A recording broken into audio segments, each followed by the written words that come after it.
आज हम energy and materials की बात करेंगे। ठीक है, new challenges in the first decade of the 21st century.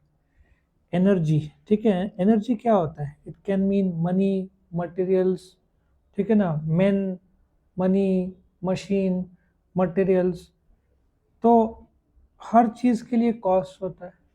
आपके बैटरी में लिथियम आता है, लिथियम इॉन बोलते हैं।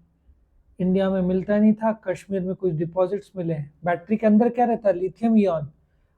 भविष्य में बैटरी बनेगा सोडियम इॉन से, अभी तक बनता था लिथियम से। ठीक है, सारे के सारे डेवलप्ड और डेवलपिंग कंट्रीज को अलग अलग एनर्जी से झेलना होता है। ठीक है ना, high fluctuating level of energy रहता है। और एक और है, जो एक होता है थर्मल इलेक्ट्रिक, एक होता है हाइड्रो इलेक्ट्रिक। हाइड्रो इलेक्ट्रिक से पोल्यूशन लगभग नहीं होता। थर्मल से देखो कोयला जलता है, तेल जलता है। सो अभी नया आ गया है क्या? सोलार आ गया है, बराबर है। विंड मिल देखा है, पवन चक्की जिसको बोलते हैं।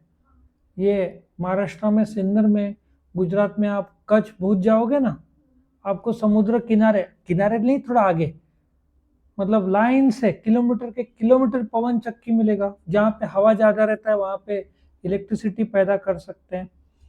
1973 और 79 में ऑयल क्राइसिस के पहले पेट्रोल का दाम सस्ता था। 1970 में गल्फ में कुछ दिक्कत आया तो ऑयल क्राइसिस की वजह से महंगा हो गया। सो आज के तारीख में सबसे ज़्यादा इंडिया को जो लगने वाला है वो एनर्जी लगने वाला है। क्यों? क्योंकि सोलार के गाड़ियाँ आ गए, इलेक्ट्रिक व्हीकल्स आ गए।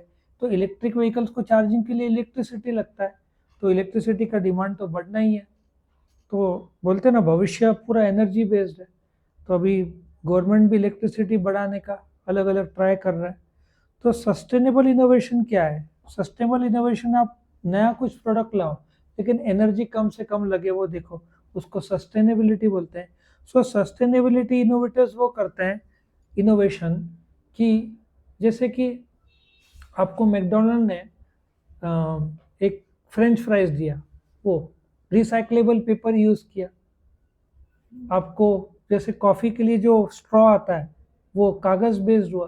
प्लास्टिक आप नदी में डाल दोगे वो खराब होगा ही नहीं, पूरा नदी खराब करेगा। तो उसमें पेपर बेस्ड स्ट्रॉज आ गए। सो आजकल के सिनेरियो में एनवायरमेंटल कंसर्न्स देखते हुए बहुत ज़रूरी होता है कि आप पोल्यूशन कम से कम करें। क्योंकि देखो, कार्बन डाइऑक्साइड के वजह से जो एंटार्क्टिका में बर्फ़ पिघल रहा है, समुद्र का लेवल ऊपर आ रहा है, इसलिए तूफान उग्र हो रहे हैं समुद्र में। वेस्ट बंगाल में जो साल में एक बार आता था, 2-3 साल में एक बार अभी महीनों में आने लग गया है। और इतना एग्रेसिव आके पूरा तबाही मचा के चला जाता है। गुजरात में भी कच्छ भुज साइड होता है, ऐसा तूफान आता है। ठीक है, सो पॉलिसी जो बनते हैं आजकल पोल्यूशन कम करने के हिसाब से बनते हैं।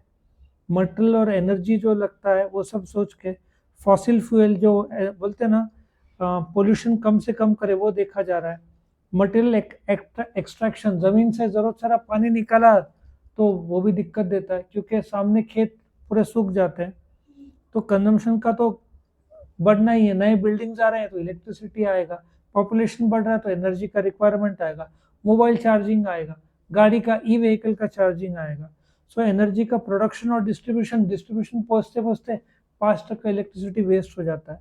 आपको वर्ल्ड एनर्जी से कंपोज है, बट वो कुछ रिसाइक्लेबल है। समुद्र, ये हवा, सूर्य किरण, ये रिसाइक्लेबल है, रिन्यूएबल है। लेकिन कोयला, ये सब कहाँ है? क्रूड ऑयल जो ज़मीन के नीचे से निकलता है, लिथियम इॉन, ये तो एक समय बाद खत्म हो जाएगा, तो आपको नए नए जरिए ढूंढने पड़ेंगे। सो इकोलॉजिकल इनोवेशन ढूंढो, इतने पॉइंट्स में हो जाएगा। ठीक है, वेस्ट सिस्टम कम से कम रखो जिससे आसानी हो। तो आपको सस्टेनेबल डेवलपमेंट देखना पड़ेगा। ठीक है।